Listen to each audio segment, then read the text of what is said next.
现在我后面就是 Costco， 我手上这张纸上是我汇总的从去年2024年6月份到今天2025年4月13号，过去我们走在 Costco 买的所有的商品的价格，这个变化真的是不看不知道，一看吓一跳。今天我们拿着过去的价格来看一看关税以后 Costco 的价格变化是怎么样的，我们一起去购物。我们会从美国媒体所指出的10个最可能受影响的食品来调查。我们对比过去这1年价格的涨幅之后，发现坚果是价格涨幅最多的商品之一。比如这个是 Mix Nuts， 是 Tim 和我非常喜欢的一个混合坚果包装。去年6月22号的时候，我们买这么一袋是11块9毛9。我们确定它的包装没有变，它的大小也没有变，但是今天2025年4月13号。它的价格已经是15块3毛9。这些各种各样的坚果，它们的来源是这么多不一样的 country， 但是是在美国所包装的，所以我们觉得应该是不收关税的吧。所以看起来这一包它的涨价好像是和关税没有关系，但是这个涨幅还是挺令人惊讶的。但是我们看这个开数，它的虽然来源也是很多的 country， 但是它包装的地点是越南，越南也是这次收关税非常高的国家之一。虽然现在是在90天的 pause 里面，每个国家的关税是10%，从去年8月25号的11块9毛9涨到了今天的13块9毛9。但是其实我们也不能肯定它这个涨价是因为关税，因为其他在美国产的坚果也是有涨价的。Anyway， 还是很 interesting。这个过去1年涨了这么多的价钱，真的是一看吓一跳。下面我们来到奶酪区 ，Costco 确实有几款奶酪是欧洲进口的。很有意思的一点是，在这个进口 Brie 的旁边有一款长相非常类似的 Brie 在打折，细看原来是国产的。可能现在欧洲进口的奶酪价格还没有受到关税影响，但是可以看到 Costco 已经在悄悄降价推国产品牌了。同样的现象我们还发现在橄榄油区，这么多欧洲进口的橄榄油价格还没有变动，但是旁边只有这么一款油在降价促销，就是国产的葵花籽油。本来计划买橄榄油的人会因为便宜而改买葵花籽油吗？味道和营养价值好像差的有点多诶。巧克力和零食区也是一样的，这些进口的品牌没有降价，比如费列罗和 Godiva、Lindor， 但是对面的奥利奥在促销。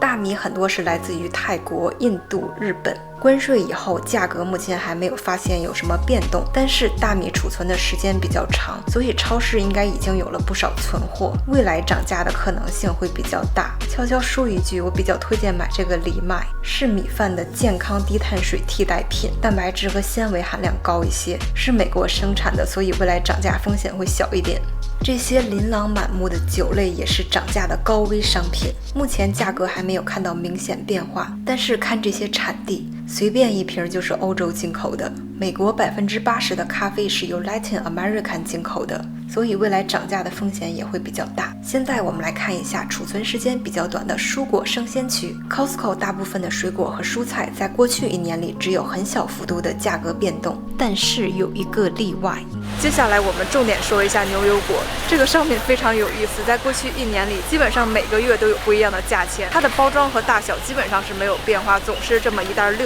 个。在过去这1年里，我们买这个牛油果很多次，所以这个价钱我们记录的还是挺细节的。从2024年6月份起，它的价格有7月3毛9，还有7块7毛9的一次，后来8、9月份降了一点点，降到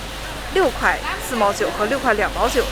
2025年1月25号又涨到了8块5毛9，3月2号是10块2毛9。3月16号是9块9毛9，3月30号是我们最近一次买8块9毛9，然后今天4月13号涨到了9块5毛9，所以您可以看到它这个涨幅趋势是有一点这个样子变化，但是整体来说它还是在增加的。牛油果真的越来越贵。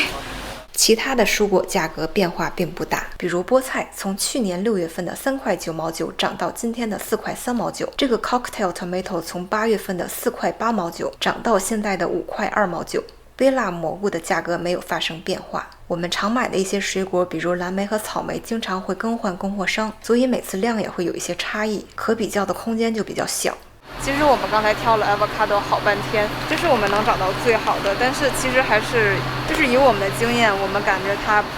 熟了以后不会很好吃。因为我们最近1个月有一次退 avocado 的经验，觉得我们也会把这个放回去，不会买它。很有意思 ，avocado 价钱一直在涨，但是最近的质量真的不太好。下面来看牛肉区。美国本来应该是盛产牛肉的，但是近年来美国的可食用牛数量一直在减少。今年2025年1月，牛头数是过去64年里最低的。美国的全国牛肉协会主席 Buck Verban 指出，财务压力是导致牛头数下降的主要原因。许多养牛大州的农民一直在出售牛来偿还债务，他们对维持还有增加牛头数几乎没有兴趣。预计2026年还有2027年会持续减产。加拿大是世界第8大牛肉出口国，75%的出口牛肉会直接销往美国，所以现在加在加拿大身上的关税也会让本来就吃紧的美国牛肉价格持续上涨。海鲜，美国高达85%的海鲜都是进口产品，但是这些海鲜每次买的重量都不一样，所以我们不太能确定它是否涨价。唯一能确定的是它没有降价。